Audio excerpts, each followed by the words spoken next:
के प्रायोजक हैं गोल्डी मसाले। नमस्कार, मैं हूं प्रदीप विश्वकर्मा और आप देख रहे हैं आज का मुद्दा। और आज का हमारा मुद्दा है शिक्षक स्नातक चुनाव, कौन पड़ेगा किस पर भारी।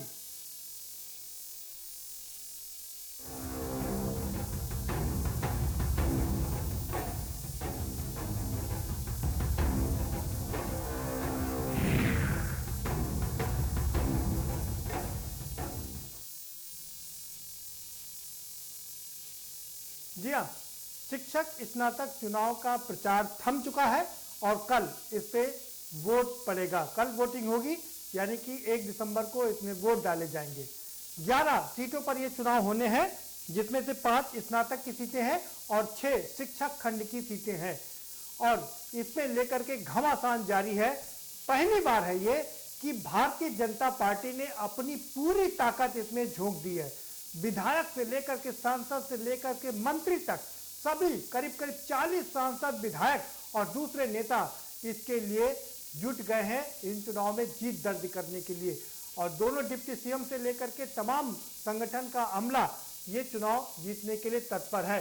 बीजेपी का साफ इरादा है और उसने कह दिया है कि हैदराबाद में इसी तरह से पार्षद के चुनाव पे प्रधानमंत्री से लेकर के अमित शाह सब लोग उतरे वहां पर और साफ कर दिया कि उनका पार्षद से लेकर देश की पंचायत तक कब्जा करने का, यानी कि चुनाव जीतने का उनका इरादा है। और उसमें वो कोई कोर कसर उठा नहीं रखेंगे, कोई कोताही नहीं बरतेंगे। और यही मामला है कि उत्तर प्रदेश में जो 11 विधान परिषद की सीटों पर चुनाव हो रहा है द्विवर्षीय, उसको लेकर के पार्टी बहुत ही गंभीर है और अपनी पूरी ताकत इसमें झोंक दी है। तो वही इससे पहले जो शिक्षक संगठन इसमें चुनाव लड़ते थे, लड़ाते थे, शिक्षक गुट से आते थे, वो लोग भी कमर कस के मैदान में है। अब किसकी लॉटरी खुलेगी, क्या भारतीय जनता पार्टी इन 11 सीटों पर कब्जा कर पाएगी, ये अपने आप में सबसे बड़ा सवाल है। हालांकि उम्मीदवार तो कांग्रेस और समाजवादी पार्टी ने भी उतारे हैं, लेकिन हमेशा की तरह उन लोगों ने नाम डिक्लेयर करके और वो किनारे अपने घर बैठ गए हैं। लेकिन भारतीय जनता पार्टी ने पूरी ताकत झोंक दी है और इसी पर हम चर्चा करेंगे। हमारे साथ में खास मेहमानों का पैनल जुड़ा हुआ है, हम उनसे आपका परिचय कराएंगे, लेकिन उससे पहले आपको एक रिपोर्ट दिखा देते हैं। ये जरा रिपोर्ट देखिए, समझिए, उसके बाद इस पर चर्चा करेंगे।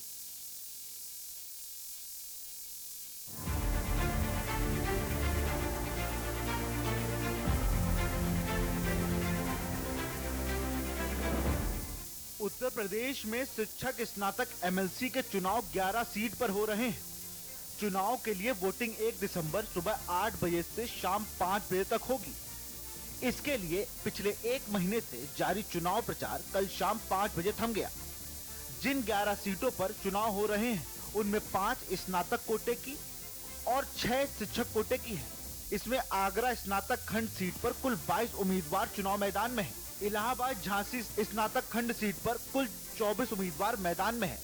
तो मेरठ स्नातक खंड सीट पर कुल 30 उम्मीदवार हैं। वाराणसी खंड स्नातक सीट पर कुल 22 उम्मीदवार चुनाव मैदान में हैं। 1 दिसंबर को स्नातक चुनाव की वोटिंग के बाद किसके हिस्से कितनी सफलता लगती है, ये तो वक्त बताएगा। लेकिन परिणामों को लेकर सबसे ज्यादा बीजेपी उत्साहित रहेगी। स्पेशल डेस्क के न्यूज इंडिया।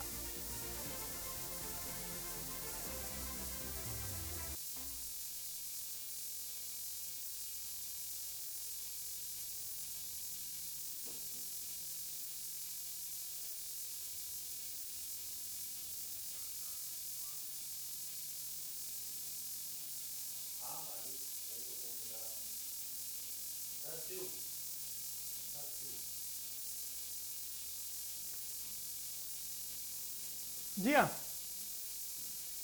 तो कल पड़ेगा वोट और ये तय हो जाएगा कि 3 दिसंबर को आएगा इसका रिजल्ट।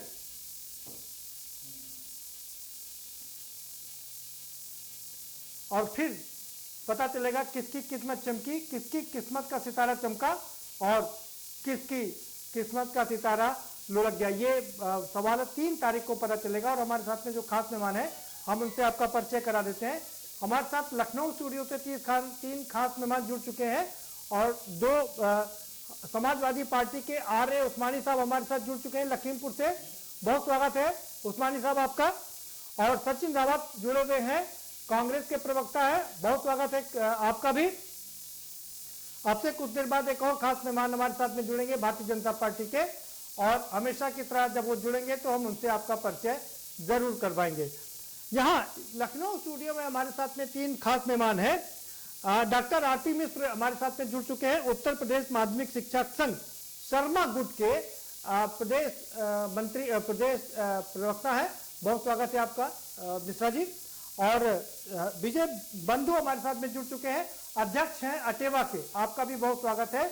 जेके यादव साहब हमारे साथ में जुड़ चुके हैं, वो उत्तर प्रदेश माध्यमिक शिक्षक संघ के पांडे गुट के मीडिया प्रभारी हैं, आपका भी बहुत स्वागत है। सबसे पहले रुक करेंगे विजय बंधु जी को। विजय बंधु, आप बताइए, चुनाव प्रचार समाप्त हो चुका है, कल वोट पड़ेगा, भारतीय जनता पार्टी ने पूरी ताकत झोंक दी अपनी, कैसा चल रहा चुनाव आप लोगों का? देखिए, सबसे पहली बात तो क्योंकि सवाल हमें शुरू हुआ और एक बड़ा सवाल आपने पूछ लिया, वो भारतीय जनता पार्टी हो या समाजवादी पार्टी या कोई, मेरा अपना मानना है, ये मेरा अपना मानना है कि विधानसभा, लोकसभा, राज्यसभा, विधान परिषद की तमाम सीटें राजनीतिक दलों का है। विधान परिषद के 16 सीटें, जिसमें 8 सीटें शिक्षक की हैं और 8 सीटें स्नातक की हैं, इसमें राजनीतिक दलों को आना ही नहीं चाहिए। मैं इसके बिल्कुल प्रबल विरोध में कड़ा विरोध करता हूँ। इसलिए करता हूँ कि जिन संविधान निर्माताओं ने ये बात को रखा होगा कि शिक्षक और स्नातक अलग अलग क्यों रखा गया, क्यों कैटेगरी रखी गई, इसलिए रखी गई कि राजनीतिक नुमाइंदा आएगा तो अपनी राजनीतिक पार्टी का बात करेगा। मैं इसको कहना चाहता हूँ कि ये इसलिए रखा गया कि एक शिक्षक आए, शिक्षक की बात कहे, एक स्नातक आए, स्नातक की बात कहे, तो राजनीतिक नुमाइंदों को तो इसमें आने नहीं चाहिए। पहला सवाल मेरा। दूसरा सवाल है, जो ये चुनाव हो रहा है पूरे प्रदेश के अंदर, मैंने कंपेनिंग चलाई है, पूरी स्पष्ट तौर से कहा है, जो सेवानिवृत्त लोग हैं उनको भी चुनाव का कोई दौर नहीं है। अयोध्या में भगवान राम की बहुत शानदार मंदिर बन रही, माननीय मुख्यमंत्री बनवा रहे, उस दौर में है, वहां पर अपने नौजवानों को मौका दे। हम नहीं कहते कि हमारे नौजवान मौका दे, अपने ग्रुप के ही लोग, अपने ही लोगों के समय के लोगों को नौजवानों मौका दे। ये पूरा चुनाव राजनीतिक दलों और सेवानिवृत्तों का बाइकाट पूरा उत्तर प्रदेश कर रहा है और तैयार है। तैयारी की जहां तक बात करूं, बहुत बेहतर तैयारी है और इस बार परिणाम बहुत ही अजीबे आएंगे और लोगों को महसूस नहीं होगी ऐसा हो कैसे गया, क्योंकि नौजवान बिल्कुल तैयार है। अटेवा के संघर्ष को उसने देखा है। ठीक है, आरती मिश्रा साहब क्या कहेंगे आप? देखिए, जो इस बार के चुनाव है, ये चुनाव पहली बार सरकार लड़ रही है और इसके लिए जो विधान परिषद है, उच्च सदन है। उच्च सदन ऐसा कि जिसमें प्राइमरी और जूनियर हाई स्कूल के शिक्षक वोट नहीं करते, माध्यमिक और उसके ऊपर के विद्यालय, हायर इंस्टीट्यूशंस है, डिग्री कॉलेज है, सेंट्रल स्कूल है, यूनिवर्सिटीज़ है, मेडिकल कॉलेज है, ऐसे शिक्षक वोट करते हैं। वहाँ प्रतिनिधित्व विधान परिषद में 1/12 भाग शिक्षक प्रतिनिधियों से, 1/12 भाग बुद्धिजीवी वर्ग स्नातक प्रतिनिधियों से होना चाहिए। संविधान में व्यवस्था है। सरकार पहली बार राजनीतिकरण कर रही है। सरकार नहीं चाहती कि शिक्षकों की आवाज़ वहाँ कोई उठाए सदन में, और वो केवल अपने उनके लोग बैठे जो भी उनका इशारा हो, गाइडलाइंस हो, उस पर काम करें। तो स्वाभाविक है इसकी बहुत इसके खिलाफ कुछ किया है पूरे प्रदेश भर में। और चुनाव में सारे लोग सभी इसका पुरजोर समर्थन कर रहे हैं। हमारे अध्यक्ष माननीय ओम प्रकाश शर्मा जी, उन्होंने 6 सीटें हमारी शिक्षक की हैं, सभी पर चुनाव लड़ रहे हैं। एक स्नातक की सीट है मेरठ सहारनपुर की, वहाँ पर भी एक हमारे स्नातक के हैं पुंडीर साहब, वो चुनाव लड़ रहे हैं। और निश्चित रूप से परिस्थितियाँ ये बन गई हैं कि हमारे डिप्टी सीएम वो विद्यालय इकाइयों में जा रहे हैं। हमारे जो बहुत सारे मंत्री हैं, जो विधायकगण हैं, जो सांसद हैं, ये पूरी इकाइयों विद्यालय छोटे छोटे विद्यालय इकाइयों में जा रहे हैं, प्रचार कर रहे हैं। इनके सारा पूरा नेटवर्क लगा हुआ है, तो सीधी टक्कर संगठन से है, शिक्षकों से है। और मुझे विश्वास है इस निर्वाचन में जो सरकार ने अभी तक जितने साल हो गए जो भी हमारी मांगे हैं, चाहे पुरानी पेंशन की बहाली हो, सबसे ज्यादा संक्रमण की स्थिति रही जो हमारे वित्तविहीन शिक्षक साथी है।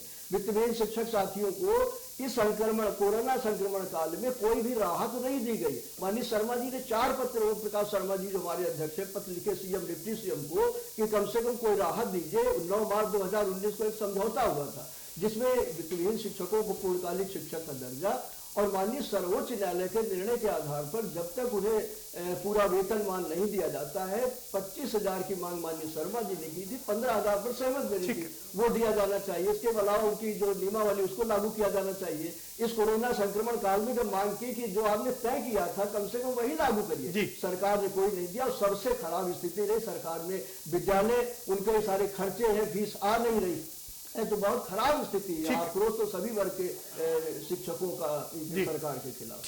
ठीक है। जेके यादव साहब, क्या कहेंगे आप? मैं ये कहना चाहता हूँ कि जो राजनीतिक पार्टियों ने जो है अपने जो है एमएलसी के उम्मीदवार खड़े किए हैं, और ये सीधे सीधे जो है शिक्षकों को और जो है बेरोजगारों को जो एक संवैधानिक अधिकार मिला था, उस अधिकार का हनन किया गया। क्योंकि एक शिक्षक ही एक शिक्षक की समस्या समझ सकता है, कोई राजनीतिक पार्टी जो है समस्या नहीं रख सकती है। अगर राजनीतिक पार्टी शिक्षकों की समस्या समझती तो इस कोरोना काल में जितने भी टीचर वित्तविहीन के हमारे शिक्षक भाई जो है वो भी परेशान रहे, रोटी रोटी को मोहताज हो गए। बहुत से शिक्षकों ने आत्महत्या कर ली और इतने संक्रमण काल से गुजरे। अगर वो हितैषी होते तो उनकी सहायता सरकार आगे बढ़कर करती। तो हम कैसे मानेंगे कि इनके जब एमएलसी बन जाएंगे तो कैसे वो सहायता करेंगे?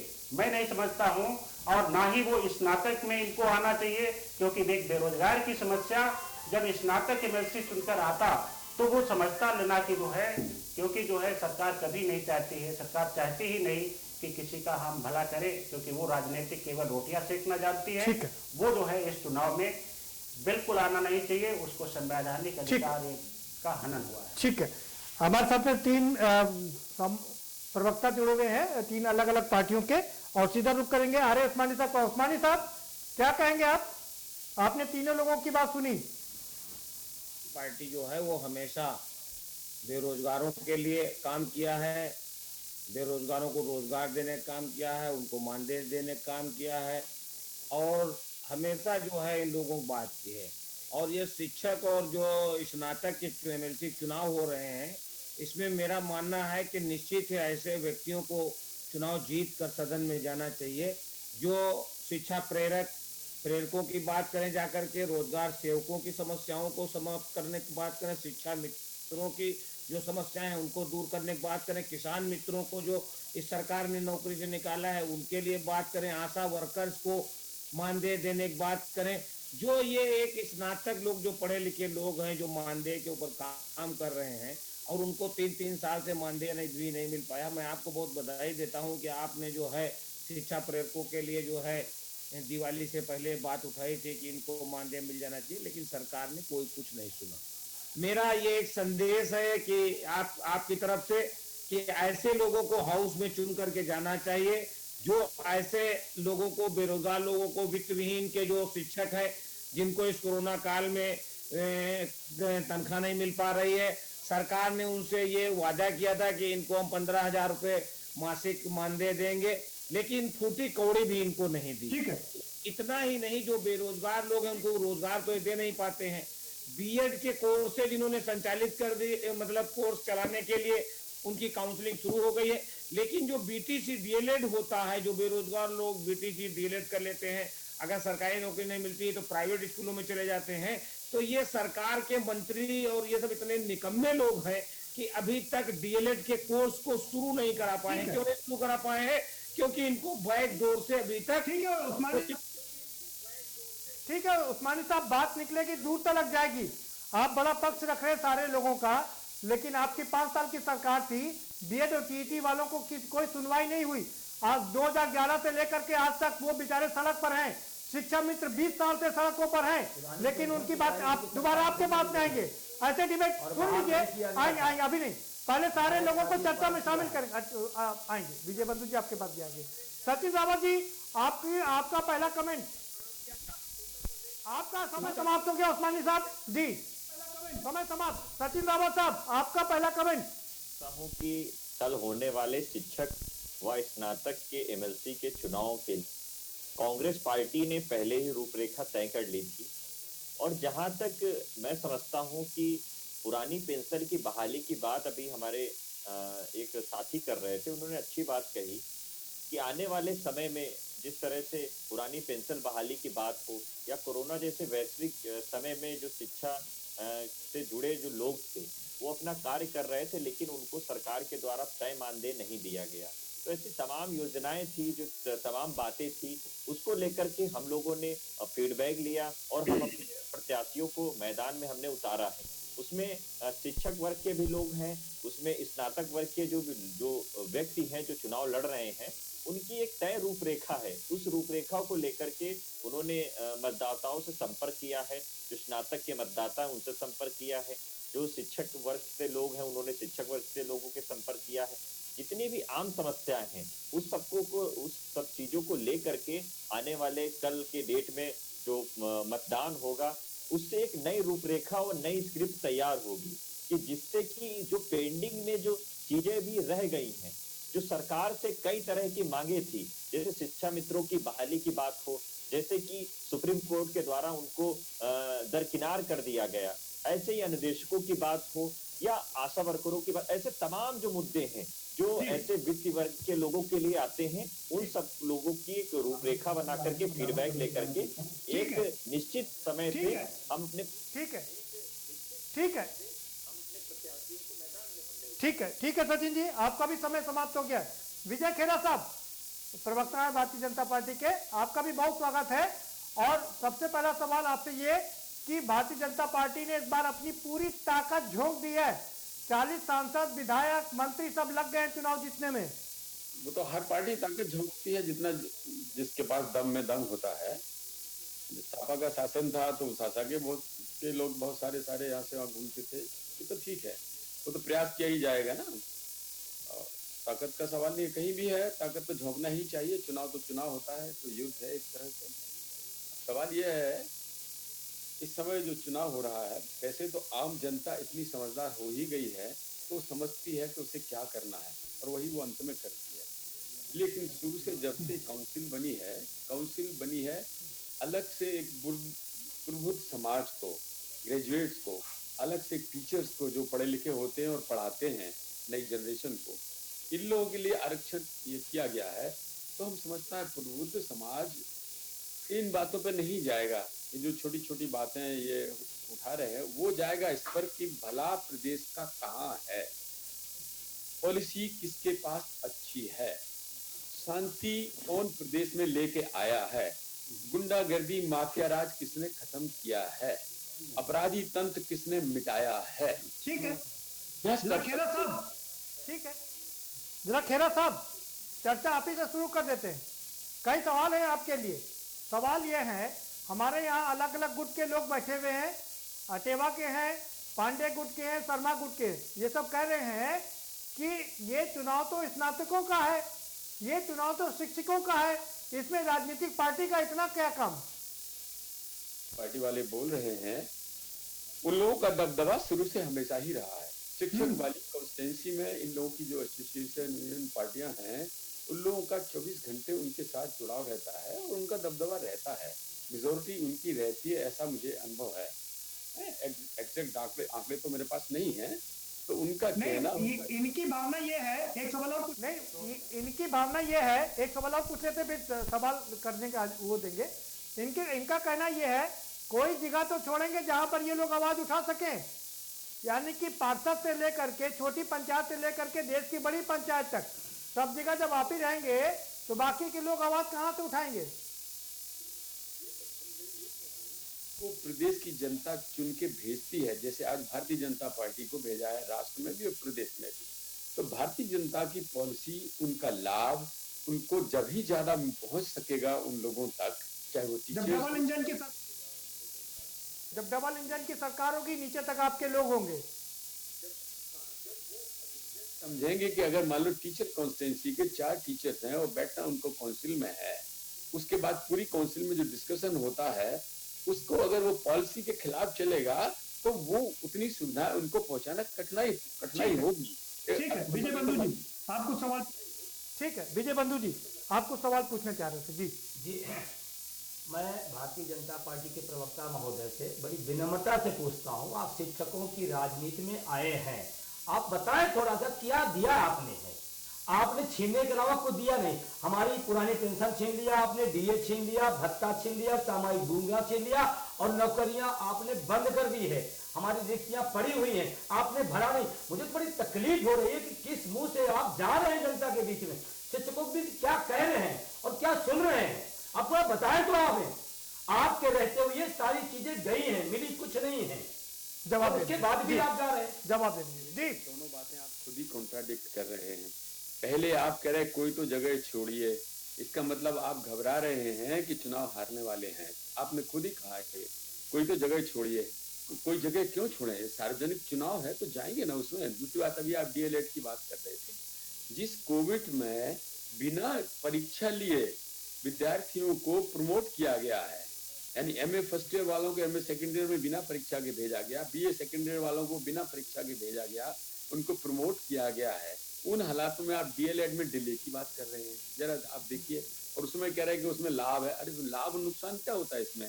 तो मजबूरियां हैं कि हम पहले स्वास्थ्य देख रहे हैं लोगों का, पहले जीवन देख रहे हैं, उसके बाद हमारे पास जी ठीक है विजय बंधु जी आपकी बात होगी, आपकी बात होगी। जे के यादव साहब जल्दी से अपना सवाल पूछ लीजिए, फिर मुझे ब्रेक पर जाना है। महोदय से रिक्वेस्ट करेंगे जी कि वो शिक्षकों के इतने हितैषी हैं तो कम से कम कुछ राज्यों में, जो 3 राज्यों में पुरानी पेंशन दी जा रही है, तो कम से कम ये अपने राज्य में शिक्षकों के लिए पुरानी पेंशन ही बहाल कर दें। और जो है जो वित्त विहीन शिक्षक है उनके लिए मानदेय निश्चित कर दिए, जो पूर्व सरकार ने निश्चित किया था लेकिन दिया नहीं था। आप करिए कि जो है केवल यही कर दीजिए, वित्त विहीन शिक्षकों के लिए निश्चित मानदेय निश्चित कर दिए। देखिए यादव साहब, अब वो चुनाव में है और अगर वो काम नहीं करेंगे तो जनता उनको हरा देगी ना। स्नातक उनको हरा देंगे, शिक्षक उनको हरा देंगे, तो ये बात तो चुनाव में तय हो जाएगी ना। डॉक्टर आरपी मिश्रा साहब आप कुछ कहना चाहेंगे जल्दी से, फिर ब्रेक पर जाना है। जी हमारा कहना ये है कि अभी तक किसी राजनीतिक दल द्वारा इस तरीके से ये चुनाव नहीं लड़े गए। शिक्षकों के बीच आपको अब चूंकि आ गए मैदान में, घबराहट भी है, इसीलिए पूरा आपका तंत्र लगा हुआ है। शिक्षकों के बीच जा रहे हैं तो शिक्षक नहीं होते, आपके कार्यकर्ता वहां जुटाए जाते हैं, उनको इकट्ठा किया जाता है, शिक्षक नहीं होते। क्योंकि शिक्षकों के लिए जब से आपकी सरकार आई है उनकी सारी समस्याएं यथावत हैं। चाहे पुरानी पेंशन की बहाली की बात 2014 में कही गई हो, आपके राजनेताओं द्वारा नहीं लागू की गई, सत्ता में आ गए। जो वित्तविहीन शिक्षक है, सबसे बड़ी स्थिति उनके खराब है, उनके लिए जीवन मरण का प्रश्न है। बात आपकी सही है जी, बात आपकी सही है, लेकिन भाजपा का ये कहना है कि आप लोगों के रहते ये समस्याएं सुलझी नहीं। लंबे समय से आप लोगों ने इस पर कब्जा कर रखा है लेकिन किसी की समस्या नहीं सुलझी। वक्त एक ब्रेक का, छोटा सा ब्रेक लेंगे और ब्रेक के पार आएंगे तो चर्चा के सिलसिले को आगे बढ़ाएंगे कि आखिर इन चुनाव में क्या क्या जो वादे हैं, चुनावी वादे हैं, वो किए जा रहे हैं और क्या मुद्दे हैं, किन मुद्दों पर ये चुनाव लड़ा जा रहा है, इस पर चर्चा करेंगे और बाकी तमाम और भी चीजें हैं उनको आगे बढ़ाएंगे, लेकिन एक छोटे से ब्रेक के बाद।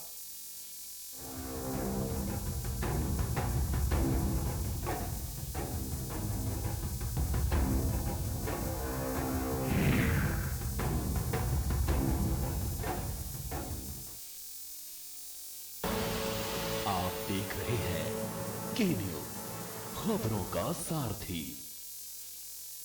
लम्हे छोटे से ये जिंदगी से भरे, इन्हें हाथों में भर ले और जी ले जरा। मुसाफिरा तू है चला, मुसाफिरा रे। छोटे छोटे लम्हों का अनोखा सफर, कमला पसंद, अनोखा स्वाद। मस्त है, बड़े मस्त है, टेस्ट में भी लज्जत है। बावर्ची की सोया बड़ी, बावर्ची न्यूट्री सोया बड़ी और टेस्ट में बड़े मस्त है। GGS Education Group launches 20% discount on academic fee of courses MBA, BBA, BCA, BFSI and GM, B Pharma, B Pharma. Offers best infrastructure, best transport facility, best academic service and best placement service. Register today to avail 20% discount. Call 9971 496 497 or visit the campus Kanpur Lucknow Highway near Unnao. GGS Education Group. खुदी को आजमाया है तो ये अंदाज आया है, खुदी को आजमाया है तो ये अंदाज आया है। तुम में भी मैं हूं, शुद्ध प्लस पान मसाला। कोर्ट कचहरी के ना लगे चक्कर, सबसे अधिक यही है बेहतर। लेकिन बढ़ ही जाए पाला तो कहां जाए, क्या करें? घबराए नहीं, अब हर मुश्किल होगी आसान। के न्यूज इंडिया, वकील आपका देगा समाधान। कीजिए कॉल, पूछिए अपने सवाल। 0512-23-90031 और 0523-90032। वकील आपका, हर रविवार दोपहर 3 बजे, केवल के न्यूज इंडिया पर। आप देख रहे हैं के न्यूज, खबरों का सारथी।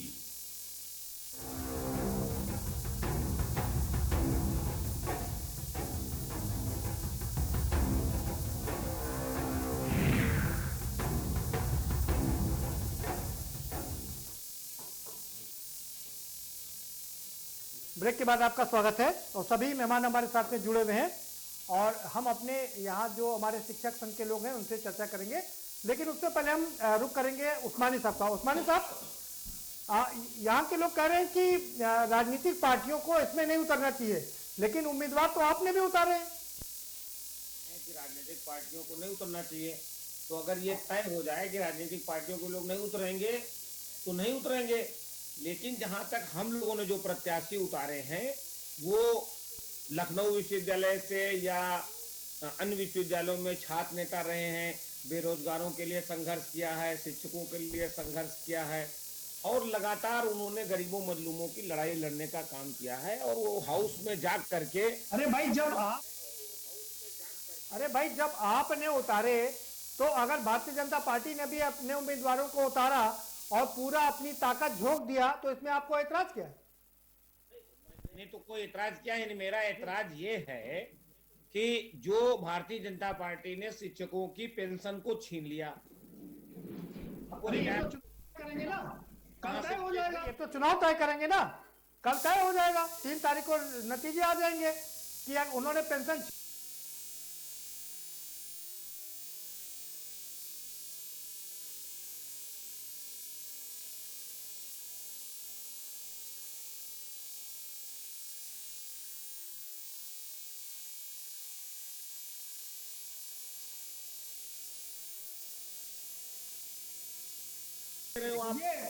प्रेरकों को मान दे। नहीं सुनिए, अटेवा के जो अध्यक्ष हैं वो आपसे बता रहे हैं कुछ कि यहाँ जो पेंशन छीनी थी वो उस समय आपका शासनकाल था उत्तर प्रदेश में।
चुन के जाता है जी। इसमें 2 जो ऐसे लोग होते हैं जो शिक्षा वर्ग को बढ़ावा देते हैं, एक स्नातक वर्ग से जो लोग आते हैं जो बेरोजगारी की लड़ाई लड़ते हैं, जो ऐसे संगठनों के ऐसे समुदाय की लड़ाई लड़ते हैं जिनको सरकार से उपेक्षित महसूस जो वर्ग होता है उसकी लड़ाई लड़ते हैं। तो कांग्रेस पार्टी ने नहीं, सचिन रावत जी ये बात आपकी ठीक है, लेकिन कहना है मानना यह है भाजपा का कि इन लोगों के चुनने के बाद भी ना तो शिक्षकों की समस्याएं समाप्त हुई, ना तो बेरोजगारों की समस्याएं समाप्त हुई। बेरोजगार सड़क पर है और शिक्षकों की तमाम समस्याएं वहीं पर हैं। पुरानी पेंशन बहाल नहीं हुई, तमाम समस्याएं खड़ी हुई हैं मुंह बाय। ये निशान है कि जिस तरह से लगातार बेरोजगारी चरम पर है। मैं शिक्षा मित्रों के कई प्रोग्रामों को मैंने अटेंड किया। वहां शिक्षा मित्र की जो साथी थे, शिक्षा मित्र की कुछ महिलाएं थी, उन्होंने सरकार के सामने सुहागन महिलाओं ने अपना सिर मुंडन करवाया। तो सरकार के आंख पे मोतियाबिंद हो गया था, सरकार को नहीं दिख रहा था। ऐसे ही अनुदेशकों को देखिए अनुदेशकों की मैं बात कर लूं। सचिन रावत जी एक बात सुन लीजिए। एक आपने बहुत मार्मिक प्रसंग छेड़ दिया उन बिचारी महिलाओं ने जिन्होंने अपना सर मुड़वाया था। लेकिन 2004 से लेकर के 2014 तक केंद्र में आपकी सरकार थी और शिक्षा मित्र 20 साल से मांग कर रहा है कि उसको शिक्षक बनाया जाए। 20 साल से वो सड़कों पर है, अभी तक तो शिक्षक बनाए नहीं गए। आपकी केंद्र में सरकार थी और उत्तर प्रदेश की सरकारें आपको लगातार सहयोग कर रही थी। चाहूंगा कि जब शिक्षा मित्रों के लिए हमने सहायक अध्यापक के तौर पे हमने शिक्षा मित्रों को नियोजित करने का काम किया, उसके बाद में वो लोग हम लोगों की जो सहायक अध्यापक थे उनके साथ काम कर रहे थे। लेकिन बीच की पूर्ववर्ती सरकारों ने उनको सहायक अध्यापक का दर्जा दे दिया, उनको मानदेय तय कर दिया। और देखिए सचिन रावत जी, हमारे देश की राजनीति की सबसे बड़ी विडंबना यही है कि हर राजनीतिक पार्टी जो सत्ता में होती है वो यही कहती है कि पिछली सरकारों ने बेड़ा गर्क कर दिया, देश का सत्यानाश कर दिया, हम उसको लाइन पर ला रहे हैं। आप भी वही बात कर रहे हैं, कोई नई बात नहीं कर रहे। आपके पास में आएंगे, दोबारा से आपके पास में आएंगे। हमारे ठीक है, आप मिश्रा जी करेंगे। मिश्रा जी, आप ये बताइए कौन कौन से मुद्दे हैं जो इस चुनाव में उठाए जा रहे हैं? देखिए, और सरकार आपको वोट क्यों दिया जाए, आपके गुट को वोट क्यों दे? सबसे अहम मुद्दा है जो पुरानी पेंशन है उसको बहाल करने का। 2014 के लोकसभा चुनाव में सभी राजनेताओं ने भाजपा कहा हमारी सरकार आएगी तो हम लागू करेंगे, नहीं लागू किया गया। दूसरे जो वित्तविहीन शिक्षक है उनको पूर्णकालिक शिक्षक का दर्जा, समान कार्य के लिए समान वेतन की बात माननीय सर्वोच्च न्यायालय ने कही है। लेकिन जब तक वो नहीं होता, मानदेय की बात 15,000 तक हुई थी, 2019 को लागू नहीं किया गया। उनकी सेवा नियमावली वो प्रभावी ढंग से लागू नहीं की गई, तो कम से कम उनको इस कोरोना संक्रमण काल में उन्हें कुछ सहायता मिलनी चाहिए। इसी के साथ जो शिक्षक है उनको चिकित्सा सुविधा मिल पा रही है।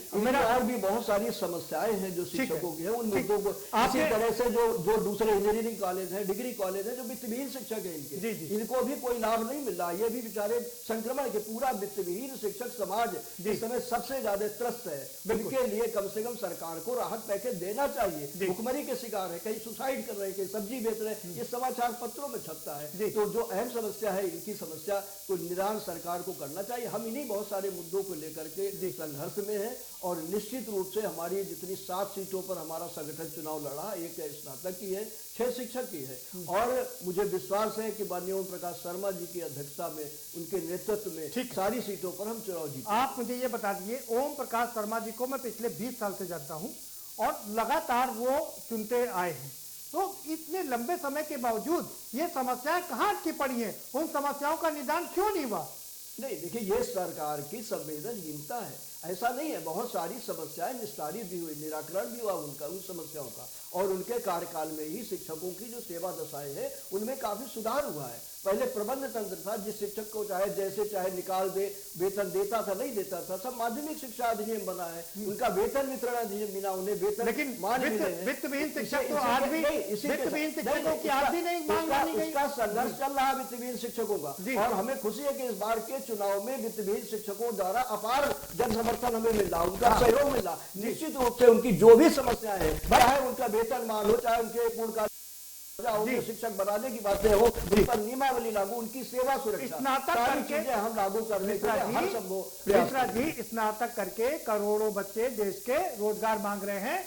और जो लोग काम कर रहे हैं, चाहे अनुदेशक हो, चाहे शिक्षा प्रेरक हो या BEd करके 2011 से बैठे हैं, नौकरी नहीं मिल रही, उनके लिए आप लोग क्या कर रहे हैं? नहीं, उनके लिए भी शिक्षक है, जो भी बेरोजगार हैं हमारे युवा, उनके लिए बराबर माननीय शर्मा जी ने विधान परिषद में उठाते उनके। अरे ऐसे सवाल उठाने का फायदा क्या चाहिए? बोलना ना हो, आंदोलन क्यों नहीं किया? बहुत बड़ा आंदोलन क्यों नहीं किया? आंदोलन भी किए जाते रहे, धरना प्रदर्शन रैली, बहुत सारी चीजें हुई है, धरना प्रदर्शन रैली भी हुई है। जो आंदोलन हुआ है वो आंदोलनों में सहभागिता की गई है। तो समस्याएं जिस वर्ग की हो, सभी वर्ग की हमारा संगठन बराबर उठाता रहा। ठीक है, जे के यादव साहब, विजय जी आपके पास आऊंगा। जे के यादव साहब, मेरा सवाल आपसे भी वही है, आप पांडे गुट से बिलोंग करते हैं, आपका गुट भी लंबे समय से राजनीति कर रहा है, क्यों नहीं अभी तक ये समस्याओं का समाधान हुआ और कौन कौन से मुद्दे लेकर के आप चुनाव में जा रहे हैं? देखिए, सबसे पहले जो प्रश्न आपने पूछा है बहुत अच्छा प्रश्न पूछा है, क्योंकि हमारा संगठन का एमएलसी अभी तक सदन में नहीं पहुंच पाए, और सदन में पहुंचते तो हमारे बात जरूर उठते, लेकिन हमने सड़कों पर संघर्ष करके काम किया है। पुरानी पेंशन हमारी मांग रही है, हम कई बार उसके लिए धरना प्रदर्शन दे चुके हैं, एक बार जो है सड़क जाम भी कर चुके हैं, तो कई बार धरना प्रदर्शन हुआ है, लेकिन सरकार जो है बहरी और गूंगी है और वो नहीं सुन रही है। इसलिए पुरानी पेंशन तो ऐसे में तो सरकार के नुमाइंदों का होना बहुत जरूरी है, क्योंकि सरकार के नुमाइंदे होंगे तो सरकार से बात मनवा पाएंगे। अगर सरकार के नुमाइंदे सुनते तो सरकार पहले ही काम कर देती। सरकार आज जो है, अब कौन सी गारंटी है कि सरकार के नुमाइंदे आगे चलकर काम कर देंगे? बिल्कुल सरकार के नुमाइंदे काम नहीं करेंगे। कौन कौन से मुद्दे हैं आप जिनको लेकर के आप जा रहे हैं? मुद्दे पुरानी पेंशन बहाल कराना है, वित्तविहीन शिक्षकों को जो है सम्माननीय मानदेय दिलाना है, और उनकी सेवा नियमावली बनवाना है, और जो बेरोजगार हमारे शिक्षक हैं, बीएड किए हुए और डीएलएड किए हुए शिक्षक जो सड़कों पर टहल रहे हैं, उस बेरोजगारी समस्या को प्रमुखता से उठाना है जी। और उस समस्या को लेकर जो है हम लोग संघर्ष करेंगे, सड़कों पर तक जाएंगे। और जब हमारा प्रत्याशी सदन में पहुंच रहा है और प्रत्याशी जो है सदन में इस बात को जोरदार से उठाया जाएगा, क्योंकि जो है जो लंबे समय से सदन में बैठे हुए हैं, वो बताएं कितनी बार उन्होंने सदन में बात उठाई है और कितनी बार उन्होंने सदन में जो है बेरोजगारों के लिए बात उठाई है, कितने बार जो है पुरानी पेंशन के लिए बात उठाई, क्योंकि जो सदन में बैठे हैं उन्हीं के रहते हुए पुरानी पेंशन समाप्त हुई है, नई पेंशन जैसा काला कानून लागू किया गया। ठीक है विजय बंधु जी। शर्मा, पहले शर्मा जी से जवाब लेते। शर्मा जी, आप ही की तरफ इशारा है कि आपका गुट लंबे समय से है, लेकिन अभी तक कोई भी निर्णय नहीं आ पाया है, पुरानी समस्याएं जस की तस बनी हुई हैं। शर्मा जी, मिश्रा जी जी। देखिए, जहां तक पुरानी नई पेंशन की बात है, इसका बिल 2003 में लोकसभा में माननीय अटल बिहारी वाजपेयी जी वहां पर प्रधानमंत्री थे, उस समय वहां पर पेश हुआ था, और ये अधिसूचना के द्वारा केंद्र सरकार में, अधिसूचना के द्वारा राज्य सरकार द्वारा इसे 1 अप्रैल 4 से केंद्र में और 1 अप्रैल 5 से यहाँ लागू किया गया। वो बिल जो पीएफआरडीए बिल था नई पेंशन वाला, वो 2013 में पास हुआ है, उस समय नहीं हो पाया था, उसका विरोध हुआ था, तो यहाँ सदन में ये नहीं आया। इसका विरोध बराबर लगातार किया गया है संघर्ष, लेकिन मैं मानता हूं कि लाखों लाख केंद्रीय कर्मचारी, केंद्रीय शिक्षक, राजकीय कर्मचारी, राजकीय शिक्षक हैं, जब तक सब मिल करके संघर्ष नहीं करेंगे इस बड़ी समस्या का समाधान, इसीलिए सरकार फायदा उठाती है। संगठन बटे हुए हैं, बहुत सारे शिक्षक संगठन हो गए, बहुत सारे कर्मचारी संगठन हो गए, जब तक ये एक होकर के नहीं लड़ाई लड़ेगी तब तक नहीं हो। केरल में हुआ था, 5 दिन का चक्का जाम हुआ, शिक्षक कर्मचारी ने आंदोलन किया था और नई के स्थान पर पुरानी पेंशन लागू हुई। हालांकि बाद में बीजेपी सरकार ने फिर नई पेंशन लागू कर दी। वेस्ट बंगाल ऐसा राज्य है जहां आज भी पुरानी पेंशन लागू है। इसके लिए एक सामूहिक संघर्ष करना होगा। समस्याओं के लिए जो बिखराव है, ये विघटन है, ये नहीं होना चाहिए। सब मिल करके अगर साथ लड़ाई लड़ेंगे तो निश्चित रूप से सरकार को हर समस्या के लिए आगे झुकना पड़ेगा, उन्हें मानना पड़ेगा। विजय बंधु से अगर जो है विजय बंधु, ठीक है भाई यादव, जेके यादव जी आएंगे आपके पास में। विजय बंधु जी, पहली बात तो कांग्रेस के प्रवक्ता ने बोला कि हम पुरानी पेंशन के समर्थक हैं, तो मैं बड़ी विनम्रता से कहता हूं अपनी अब राज्यों में, पंजाब में, छत्तीसगढ़ में, आपकी राजस्थान में सरकार वहां लागू करिए। बातें मत बनाइए, बातों बनाने से काम नहीं चलेगा। अगर आप समर्थक में तो लागू करिए। दूसरी बात, बीजेपी के प्रवक्ता है, आप शिक्षकों की सबसे बड़ी समस्या पुरानी पेंशन है, आप जा रहे हैं शिक्षकों के बीच में तो पुरानी पेंशन का ऐलान करके जाइए, शिक्षक आपका स्वागत करेगा, आपके साथ खड़ा होगा। आप बहाल करो, केंद्र में सरकार है, आपकी राज्य में सरकार है, क्यों आप रुकी हुई है? एक एमपी एमएलए 3-3 4-4 पेंशन लेगा और कर्मचारियों शिक्षकों को पेंशन देने में तकलीफ होती है और नैतिकता की पाठ पढ़ाते हैं आप। दूसरी बात, हमारे जो तमाम गुटों के, वाजिब गुटों के तमाम लोग सदन में बैठे रहे, मैंने अपनी आंख जब से खोली है 15-16 सालों में, हमने कुछ पाया नहीं, सिर्फ खोया है। हमने पुरानी पेंशन खोया है, हमने डीए खोया, और माननीय लोक सदन में हमारे शिक्षक प्रतिनिधि लोग वही बैठे रहे, वही के बैठे रहे, उसके बाद भी हमने खोया। आज जो मुद्दा है पुरानी पेंशन है, निजीकरण है, संविदा के खिलाफ है, पदों का सृजन, उस पर नियुक्ति है। अभी मैं गया था यात्रा में, आपको बता दूं मैं, मदरसा के लोगों को 55 महीने से केंद्रांश नहीं मिला, और एक भी एमएलसी बता दे जो मदरसा के केंद्रांश न मिलने पर सदन में मामला उठाया। ऑन रिकॉर्ड में मांग रहा हूं। आप वित्तविहीनों की बात मैं कर रहा हूं, वित्तविहीनों को लोग गुमराह कर रहे हैं, मैं बिल्कुल मानदेय के खिलाफ हूं। मैं कह रहा हूं, ऑनलाइन कह रहा हूं, कोई शिक्षक को भिखारी है क्या? 2000 दे दो, 5000, समान अंतर का समान वेतन मिलना चाहिए, इस बात की मैं बात करता हूं। 1986 के अनुदान की व्यवस्था की बात करता हूं। ठीक है, अब क्यों पार्टी की नहीं कहा है, विश्वविद्यालय का है, सारे लोगों को मौका मिलना चाहिए। सारे लोगों, शिक्षक है, शिक्षक प्रतिनिधि होता है और शिक्षक सभी का होता है। ठीक है, सचिन रावत आप आएंगे जी, क्या साहब? सचिन रावत जी, बहुत वैल्यूबल सवाल है कि अगर आप पुरानी पेंशन बहाली की बात करते हैं तो क्यों नहीं जहां जहां पर आपकी सरकारें हैं वहां पुरानी पेंशन बहाल कर देते हैं? विश्वकर्मा जी, मैं भी बैठा हूं। हाँ, आओगे सर, इसके बाद आप ही का नंबर है। दोबारा सवाल पूछ दीजिए सचिन रावत जी। ये है, दोबारा सवाल पूछ दीजिए। सवाल मेरा ये है, विजय बंधु जी सवाल उठा रहे हैं कि जहां जहां पर आपकी सरकार है वहां पर पुरानी पेंशन बहाली क्यों नहीं कर देते? जब वेस्ट बंगाल की सरकार कर सकती है तो आपकी छत्तीसगढ़ की और पंजाब की और महाराष्ट्र की सरकारें क्यों नहीं ऐसा कर सकती? और मैं कहना चाहूंगा, जब प्रियंका गांधी जी ने उत्तर प्रदेश के प्रारूप में कहा था कि पुरानी पेंशन बहाली के लोगों से उन्होंने संवाद किया तो उनसे मिली थी, तो कहीं ना कहीं कि और जहां जहां हमारी सरकार है इस पे पहल करने की हम लोग लगातार कोशिश कर रहे हैं। और निश्चित तौर पे जिस तरह पुरानी पेंशन बहाली की बात हमने पंजाब और राजस्थान, छत्तीसगढ़, महाराष्ट्र, जहां जहां पे हमारी सरकारें हैं वहां पे हम लोग करने का काम सुनिश्चित करेंगे। देखिए क्या होता है प्रदीप जी। अरे कब करेंगे सर? लंबा समय बीत, अरे कब करेंगे सर? लंबा समय बीत गया, करेंगे कब होता है? 10 साल से पंजाब में है आप जी। विजय बंधु जी कह रहे 10 साल से आप पंजाब में हैं, महाराष्ट्र में 1 साल हो गया आपको, महाराष्ट्र में 1 साल हो गया, राजस्थान में हो गया, छत्तीसगढ़ हो गया, राजस्थान हो गया, सभी जगह तो सरकार है आपकी। में करते करते चले गए। और 2 साल का हमारा राजस्थान का कार्यकाल रहा है। देखिए क्या होता है, जल्दबाजी में कोई भी फैसला नहीं लिया जाता है। वहां पे जो मंत्रालय है, मंत्रालय के जो लोग हैं पहले उसके बाद में हम लोगों ने जनसंपर्क करके हम लोगों ने, देखिए हम लोग जो पहल करते हैं उसको करने का काम करते हैं। देखिए प्रदीप जी, एक और प्रश्न अभी आया था, अनुदेशकों की बात का आया था। मैं कहना चाहूंगा कई बार आपके चैनल ने उठाया, आपने कई बार अनुदेशकों का मुद्दा उठाया। उनको हाईकोर्ट के द्वारा कहा जाता है कि 17,000 रुपए जो उनका तय मानदेय है वो दिया जाए सरकार के द्वारा, लेकिन अभी तक सरकार उनको 7,000।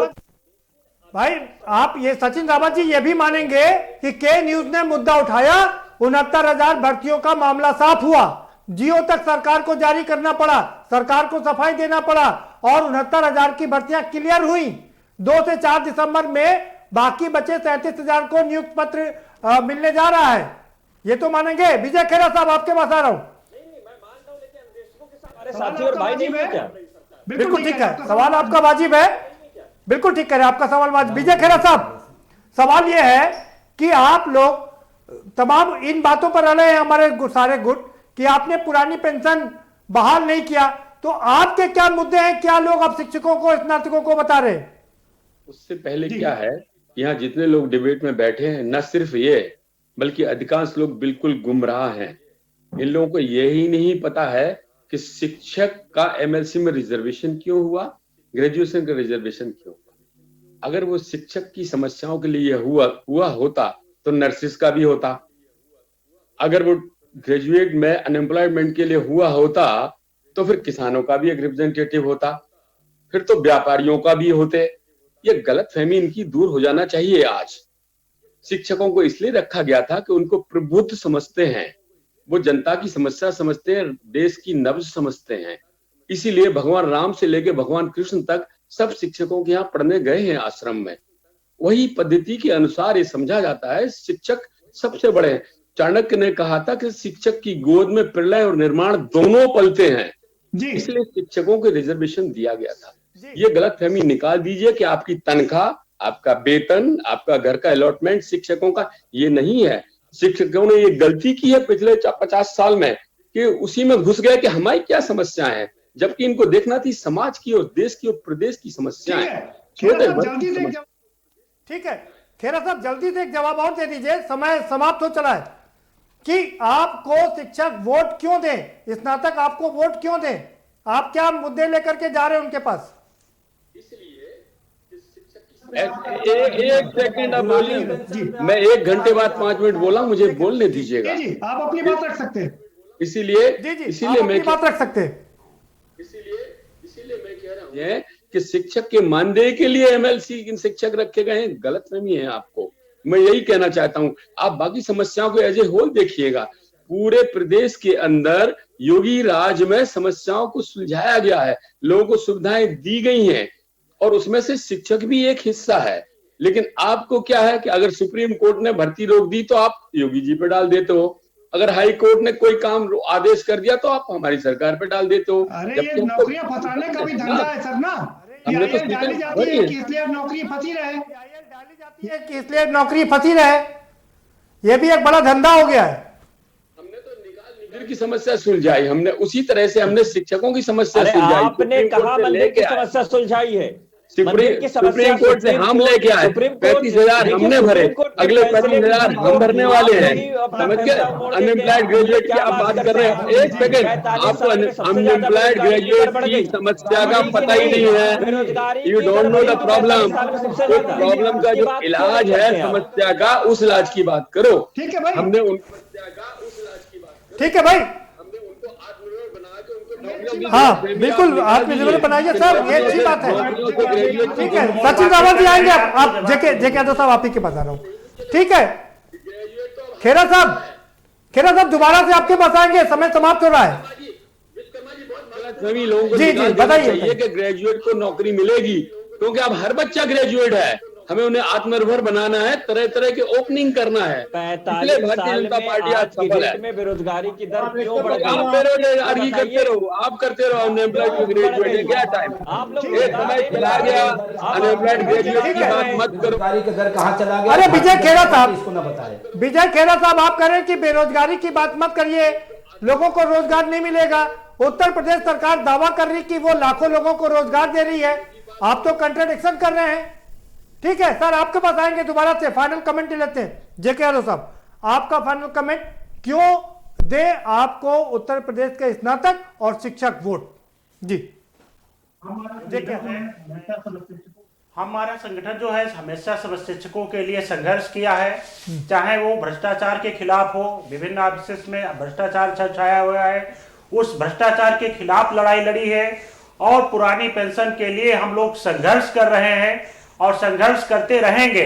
ये केवल जो है चुनाव तक ही सीमित नहीं है, हम संघर्ष करते रहेंगे। और जितने भी पार्टी के नुमाइंदे बैठे हैं, प्रवक्तागण बैठे हैं, मैं उनसे कहना चाहता हूं कि आप लोग जो है जितने विधायक और मंत्री हैं, अगर देश कल्याण की भावना आप चाहते हैं तो आप लोग भी पेंशन छोड़ दिए, 2-2, 4-4 पेंशन क्यों पुरानी पेंशन ले रहे हैं? अगर नई पेंशन इतनी ही अच्छी है तो आप नई पेंशन क्यों नहीं अडॉप्ट करते? आप क्यों जो है पुरानी पेंशन पर टिके हुए? हम लोगों को नई पेंशन के लिए अच्छा कहते हैं और आप लोग पुरानी पेंशन लेंगे, क्या बात है भाई? ठीक है डॉक्टर आरपी मिश्रा साहब, क्यों लोग आपको वोट दें? देखिए, जो भी शिक्षकों की समस्याएं हैं हमारा संगठन उसको बराबर उठाता रहा है, और आगे भी जो चाहे पुरानी पेंशन की बहाली हो, चाहे वित्तविहीन शिक्षकों की जो भी समस्याएं हैं, जो दूसरे इंजीनियरिंग कॉलेज है, बड़े बड़े इंस्टीट्यूट्स हैं, डिग्री कॉलेज है, इनके एक बहुत बड़ी जमात है वित्तविहीन शिक्षकों की। इन शिक्षकों को भी कम से कम मानदेय मिलना चाहिए, वेतनमान मिलना चाहिए। जो दूसरे विद्यालय हैं, जो भी शिक्षकों से संबंधित समस्याएं, चाहे अरबी मदरसा विद्यालयों की, सेंट्रल स्कूल की हो, सीबीएसई विद्यालयों की है, सभी समस्याओं को निस्तारण कराने के लिए हमारा संगठन प्रतिबद्ध है। और मुझे ये जो चुनाव है, चुनाव निश्चित रूप से सरकार को बता देंगे कि जो भाई परिस्थितियां है, सरकार घबराई हुई है, सभी सीटों पर जीत करके, कि दोबारा सरकार हिम्मत नहीं करेगी कि इस तरह से अपनी उसकी प्रतिष्ठा दांव पर लगी हुई है, सभी सीटें जीत करके हम दिखा देंगे, और सरकार को मुंह की खानी पड़ेगी, भविष्य में इस तरह के चुनाव लड़ने की वो फिर कल्पना भी नहीं करेगी। ठीक है विजय बंधु जी, आपसे भी वही सवाल, क्यों दे आपको वोट? देखिए, मैं ये आपके सामने लाइव कह रहा हूं, मैं एक प्रश्न चुनौती दे रहा हूं। हमने जितने भी प्रत्याशी योद्धा उतारे हैं एमएलसी स्नातक में, हमने रखा है जब तक पुरानी पेंशन नहीं बहाल हो जाएगी, कोई हमारा जो माननीय होगा वो पुरानी या पेंशन का लाभ नहीं लेगा। मैं चुनौती देता हूं कि जो लोग पेंशन ले रहे हैं और पेंशन के दावे करते हैं लड़ाई करने, क्या अपनी पेंशन छोड़ेंगे? जब तक शिक्षकों कर्मचारियों की पेंशन नहीं मिल जाए, आठों के आठों प्रत्याशियों से मैंने शपथ पत्र लिया है। मैं चुनौती देता हूं कि सारे के सारे लोग अगर समर्थक हैं तो पुरानी पेंशन जो ले रहे हैं वो छोड़ें और तब तक संघर्ष करें जब सबकी मिल जाए तो फिर लें। ये बहुत बड़ा सवाल आपके सामने मैं रखना चाहता हूं। दूसरा मैं आपसे कहना चाहता हूं, पेंशन बहुत बड़ा सवाल है, निजीकरण बहुत बड़ा सवाल है, पदों का सृजन बहुत बड़ा सवाल है और इसके लिए लगातार अटेवा का संघर्ष पिछले कई सालों से है और इस बात युवा तैयार है, कह रहा है। राजनीतिक दलों की झांसे में नहीं आना है, जो हमारे पूर्ववर्ती संगठन के लोग बैठे थे उनको भी बाहर करना। ठीक है उस्मानी साहब, 20 सेकंड में आपका फाइनल कमेंट, क्यों दे आपको लोग वोट? बेरोजगारी भत्ता दिया था, बेरोजगारी भत्ता बहाल होना चाहिए। हमने जो है जो वित्तविहीन शिक्षक है उनको मानदेय दिया था, उनको ये लोग वित्तविहीन शिक्षकों को मानदेय दे और जो इनकी पुरानी पेंशन है उसको बहाल करे और जो डीएलएड का कोर्स बंद किया उसको चालू करे। और ये जो बीजेपी के प्रवक्ता कह रहे थे अभी कि वो सब स्नातक हो गए, अगर सब स्नातक हो गए तो गैर साक्षर लोग कौन है? समय समाप्त आपका। ठीक है, ठीक है सचिन रावत जी, ठीक है समय समाप्त आपका। सचिन रावत जी आपका फाइनल कमेंट। वाले कल की डेट में कांग्रेस पार्टी के जितने भी उम्मीदवार हैं और प्रियंका गांधी जी के नेतृत्व में उन्होंने पुरानी पेंशन की बात कही है, उन्होंने अनुदेशकों की समस्या की बात कही है, उन्होंने शिक्षा मित्रों की बात कही है और जितने भी बेरोजगार युवाओं के जो कई संगठन हैं जो लगातार हमारे संपर्क में, हमने उनसे बातचीत की है कि नौकरियों में लगातार ऐसे धांधली की जा रही है, भ्रष्टाचार किया जा रहा है, उसकी आवाज को बुलंद करने के लिए हम अपने प्रत्याशी को मैदान में उतारा है और कल की डेट में होने वाले चुनाव में जो मतदाता वो मतदान करके आने वाले समय में कांग्रेस पार्टी के उम्मीदवारों को जिताने जा रहे हैं। ठीक है, उम्मीदवारों को जिताने जा रहे हैं। ठीक है विजय खेरा साहब, आपका फाइनल कमेंट। गलतफहमी फिर है इन लोगों को, ये समझते हैं कि शिक्षक की समस्याओं के लिए ही शिक्षक चुने जाते हैं। तो अगर ऐसा होता कि खाली शिक्षक का सवाल होता तो जो बीएड पास है वो भी उसमें होता, लेकिन हर बार अनएम्प्लॉयड की बात तो कर रहे हैं, बीएड डीएल की तो बात कर रहे हैं, पर वो वोटर नहीं है। क्यों वोटर नहीं है वो? इसलिए कि उन शिक्षकों को ही वोटर बनाया गया है जो देश का भविष्य कमा रहे हैं। ठीक है खेरा साहब, बहुत शुक्रिया। ठीक है, बहुत शुक्रिया आप सभी मेहमान, विजय बंधु साहब बहुत शुक्रिया आप सभी मेहमानों का इस चर्चा में शामिल होने के लिए। हमारे पास समय इतना ही था, तो सारे गुट दावा कर रहे हैं, पांडे गुट दावा कर रहा है, शर्मा गुट दावा कर रहा है, अटेवा दावा कर रहा है कि वो ही असली जिम्मेदार है और असली गुट है जो शिक्षकों की और बेरोजगारों की समस्याओं को दूर करेंगे और इसलिए उनके लोगों को चुना जाए। तो वहीं राजनीतिक पार्टियों के लोग, चाहे कांग्रेस हो, वो कह रही है हम पुरानी पेंशन बहाल करेंगे, जब और दूसरी ओर भारतीय जनता पार्टी कह रही है कि हम असली इनके खैरख्वाह हैं तो हमें ही जिताया जाए जिससे कि हम इनकी सारी समस्याओं का निदान कर सकें। तो वहीं समाजवादी पार्टी के अपने दावे हैं। अब जनता किसको, स्नातक किसको चुनेंगे और शिक्षक किसको चुनेंगे, ये देखना काफी दिलचस्प होगा और नतीजा 3 तारीख को आएगा। फिलहाल हमें दीजिए इजाजत और बाकी खबरों के लिए देखते रहिए के न्यूज इंडिया।